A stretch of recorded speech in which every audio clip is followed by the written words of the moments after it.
30 de mayo, el ajusticiamiento de Rafael Leonidas Trujillo Molina.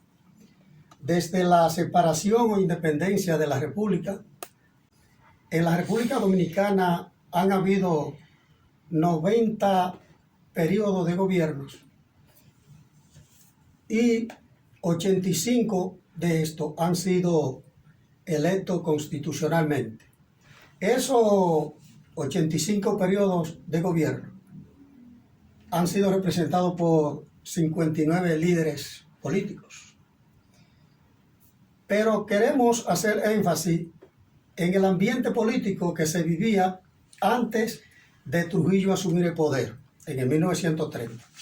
Estamos hablando que desde 1844 a 1930, en 86 años, en el país han habido 62 periodos de gobierno, algunos constitucionales, otros por triunvirato, junta gubernativa, y con un ingrediente que antes de Trujillo asumir el poder había un festival de presidente, un quítate tú para ponerme yo.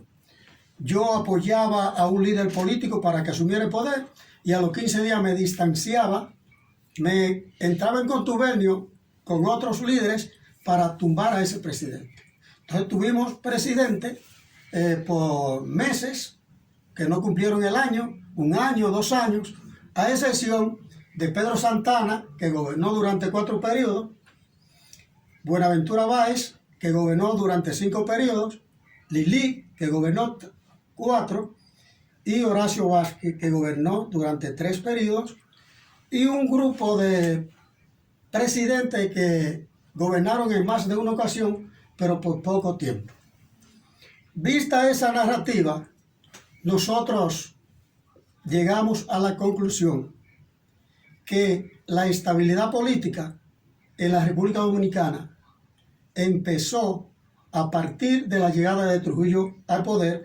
No nos referimos a las restricciones políticas, a la dictadura de Trujillo, sino a que con Trujillo se terminó ese festival de presidente que había, quítate tú para ponerme yo. Nos gustaría, en la medida de lo posible, escuchar su opinión. Sí, una de las características de la historia política de la República Dominicana es la inestabilidad política, social y económica.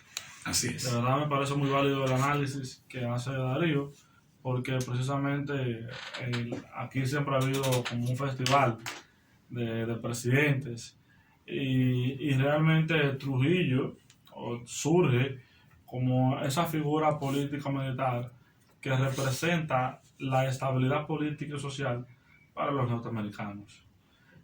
Porque podemos decir que cuando Trujillo comenzó a formarse militarmente con Estados Unidos, con el gobierno militar, la invasión de 1916 al 24, Trujillo llegó a capitanear y comandar varias brigadas del gobierno norteamericano en el este, incluso en el Cibao también llegó a estar Montecristi, Santiago, sí. San Francisco de Macorís. San Francisco de Macorís, pero su participación más destacada fue en el este, contra los gavilleros especialmente. Pero sí me gustaría, Darío, decir a todo lo demás que si bien una dictadura de 31 años pudiera representar en términos políticos alguna estabilidad, pero podemos decir también en base a qué permaneció esa estabilidad. Pero de igual manera hay que resaltar que Trujillo no fue presidente constitucional durante 31 años. No, claro que no. Habían gobiernos títeres. Habían gobiernos títeres y se organizaron varias elecciones. Sí. Negro Trujillo fue presidente constitucional. Balaguer también fue presidente constitucional durante la dictadura de Trujillo. Yo más bien pudiera decir que la estabilidad comenzó, ese festival de presidentes comenzó a dejar atrás a partir de los gobiernos de Balaguer. Por eso el presidente Ronald Reagan dice que Balaguer es el padre de la democracia moderna. Yo tengo mis diferencias con eso, claro está. Yo también. Pero cuando Balaguer llegó al poder en 66, 12 años, viene el PRD, luego Balaguer y así sucesivamente. O sea, lo que quiero decir es que se han respetado las elecciones populares, aunque sean mañanas algunas. Sí, Pero desde ese periodo como que no existió nunca algún intento de derrocar, bueno, el caso de Elias Wessing con Balaguer en la época de Guerra Fría. Pero antes de la llegada de Trujillo, eso era un festival increíble. Quítate tú para ponerme yo. Y cada república tiene sus cosas particulares.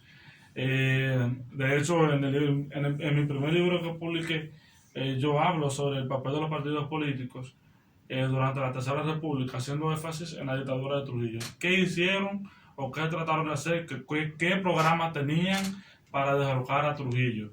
Pero también hago alguna breve introducción sobre las otras inestabilidades políticas y sociales y partidos políticos durante la Primera, Segunda República, antes de entrar en materia en el libro. Yeah. Pero con Trujillo podemos decir muchas cosas. Implantación del terror como herramienta política. Así es. Porque antes de que Trujillo llegara al poder, ya comenzó a amenazar a sus opositores. Ahí era que iba mi pregunta, ahorita es cierto. Ya comenzó a amenazar a sus opositores. Incluso Desiderio Arias no bien llegó, ya lo mató en el 31. Claro. Cuando Trujillo tomó el propio caballo y fue a la provincia de Valverde de Mao, de Santiago Rodríguez, por ahí, a buscar a ese gran cacique del Cibao, Desiderio Arias. Porque una de las características también era que el poder político tenía como sustento el caudillismo regional. Así es. sí es. Aquí mandaban eran los caudillos por regiones. Sí. Tú podías poner a un presidente, pero si por ejemplo el Desiderio Arias estaba en contra de ese presidente, ya tú sabes, eso era una inestabilidad segurísima. Sí, Trujillo sabía muy bien eso. ¿Por qué? Porque si sabe muy bien que en el país manejaba el caudillismo, ¿qué había que hacer? Eliminarlo completamente. Claro. Y eso fue lo que hizo.